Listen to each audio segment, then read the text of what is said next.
Oke, mari kita langsung bahas kabar duka yang baru saja terjadi. Hari ini, kita akan mengupas tuntas rentetan kejadian dari tragedi tabrakan kereta yang sangat fatal di stasiun Bekasi Timur. Dari sumber-sumber yang kita kumpulkan, ini bukan cuma kecelakaan biasa ya. Ini ibarat mimpi buruk logistik dan keselamatan, yang sayangnya sampai memakan korban jiwa. Kita akan lihat gimana kejadian-kejadian yang kelihatannya nggak nyambung, ternyata bisa memicu efek domino yang luar biasa tragis. Nah, untuk benar-benar memahami situasinya, kita harus kembali ke momen pastinya. Senin malam, 27 April 2026. Tepat sekitar pukul 9 malam waktu Indonesia Barat. Coba bayangkan situasinya ya. Stasiun itu lagi rame-ramenya sama pekerja komuter yang pengen cepat-cepat sampai rumah. Suasana malam yang tadinya cuma rutinitas biasa, dalam hitungan detik berubah total jadi lokasi bencana yang masif banget. Bisa kita lihat, skala kerusakannya itu benar-benar di luar nalar. Kerusakan separah ini adalah akibat langsung dari hantaman kereta api jarak jauh Argo Bromo Anggrek, relasi Gambir Surabaya Pasar Turi, yang langsung menabrak bagian belakang KRL Komuter Line tujuan Cikarang.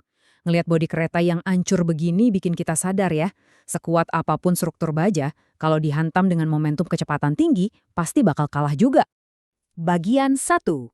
Rangkaian peristiwa. Mari kita bedah gimana satu insiden kecil bisa memicu bencana besar ini. Oke, mari kita telusuri langkah demi langkah. Sebelum jam 9 malam, sebenarnya ada insiden terpisah di jalur depan. Ada sebuah mobil taksi online yang tertabrak kereta. Gara-gara insiden itulah, tepat jam 9, KRL Komuter Line ini terpaksa berhenti darurat di stasiun Bekasi Timur buat nunggu antrian sinyal aman. Tapi, ini dia momen krusialnya. Sesaat setelah jam 9, waktu KRL ini lagi diam dan posisinya sangat rentan, tiba-tiba dari arah belakang, yaitu dari arah Jakarta, kereta api Argo Bromo Anggrek melaju mendekat di jalur yang sama persis. Biar lebih kebayang suasananya, dengerin cerita dari salah satu penumpangnya, Hafidz.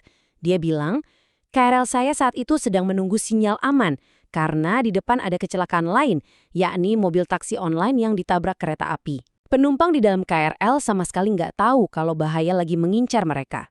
Buat mereka, ya ini cuma sekedar keterlambatan kereta biasa. Mereka lagi duduk tenang, nunggu kereta jalan lagi, tanpa sadar ada sesuatu yang melaju sangat kencang ke arah mereka. Dan tebakan kalian bener, realitas mengerikan itu akhirnya terjadi. Saksi mata di lokasi bernama Firdaus ngasih gambaran yang bikin merinding. Dia bilang, KRL lagi berhenti, tiba-tiba ada KA Anggrek dari belakang ngebut. Kecepatannya bener-bener terasa kencang sekali.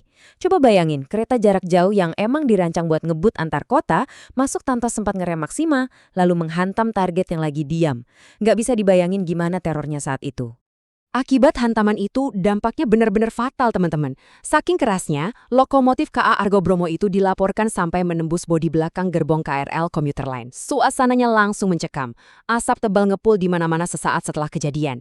Yang bikin sedih, banyak penumpang yang dilaporin terjepit di antara bodi kereta yang ringsek itu. Bikin para petugas gabungan harus kerja ekstra mati-matian dalam operasi penyelamatan yang sangat tegang. Bagian 2. Evakuasi dan korban.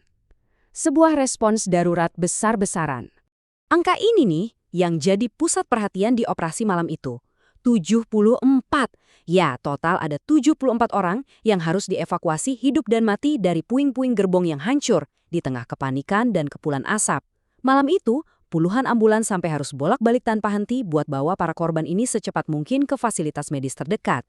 Nah, kalau kita lihat data distribusinya, RSUD Kota Bekasi nanggung beban yang paling berat. Mereka nerima sampai 59 pasien sekaligus. Terus 12 orang dilarikan ke RS Primaya dan 3 orang lagi dibawa ke RS Bella. Dari sini kelihatan jelas banget ya, gimana insiden ini langsung ngasih tekanan yang luar biasa besar ke fasilitas-fasilitas kesehatan di wilayah sana cuma dalam satu malam. Dan pastinya bagian paling berat dari tragedi ini adalah jumlah korban jiwanya. Dari 74 orang yang dievakuasi, 4 diantaranya dipastikan meninggal dunia. 3 orang awalnya dibawa ke RSUD Bekasi dan 1 lagi ke RS Bella. Laporan ini juga mengonfirmasi nama 2 korban tewas, yaitu Nuryati dan Nurlaila. Jenazah mereka bahkan sudah dibawa pulang dari RSUD Bekasi oleh keluarga yang sangat terpukul. Jujur, ini bukan sekedar statistik ya. Mereka adalah nyawa, punya keluarga, dan kebetulan malam itu cuma pengen pulang ke rumah. Bagian 3. Pertanyaan yang belum terjawab. Mengulik misteri di balik tragedi ini. Sekarang pertanyaan yang paling bikin kita semua bingung. kok bisa sih kereta jarak jauh masuk ke jalur yang jelas-jelas lagi dipakai sama kereta yang lagi berhenti? Logikanya gini, sistem perkereta-apian modern itu punya yang namanya block system atau sistem persinyalan berlapis. Tujuannya ya buat mencegah dua kereta ada di jalur yang sama dalam waktu yang bersamaan. Jadi gimana ceritanya kereta yang lagi ngebut ini dapat ruang atau setidaknya gagal dihentikan padahal KRL-nya lagi diam di depan situ? Ini jelas mengindikasikan kalau ada malfungsi persinyalan yang sangat fatal. Sampai bahasan ini kita rangkum, baik dari pihak KAI maupun KAI komuter masih belum ngasih penjelasan resmi nih soal penyebab pasti kenapa jalur ini bisa tumpang tindih. Masuk akal sih, di awal-awal kejadian fokus mereka pasti evakuasi gerbong dan nyelamatin penumpang dulu. Tapi jelas masyarakat dan keluarga korban sangat nunggu transparansi hasil investigasi ini. Tenang aja, kita bakal terus pantau temuan resmi dari pihak berwenang secara objektif. Sebagai penutup, tragedi di Stasiun Bekasi Timur benar-benar ninggalin tamparan keras buat kita semua. Ini jadi pengingat yang sangat nyata dan tragis tentang betapa rapuhnya sistem keselamatan yang selama ini kita andalkan. Bayangkan, harga dari sebuah nyawa manusia harus dibayar cuma karena dugaan gagalnya satu sistem sinyal. Jadi, besok pagi pas kalian lagi nunggu di peron kereta, coba deh renungkan. Sebenarnya udah sejauh mana sih kita yakin kalau sistem yang ngejaga nyawa kita ini benar-benar tanpa celah?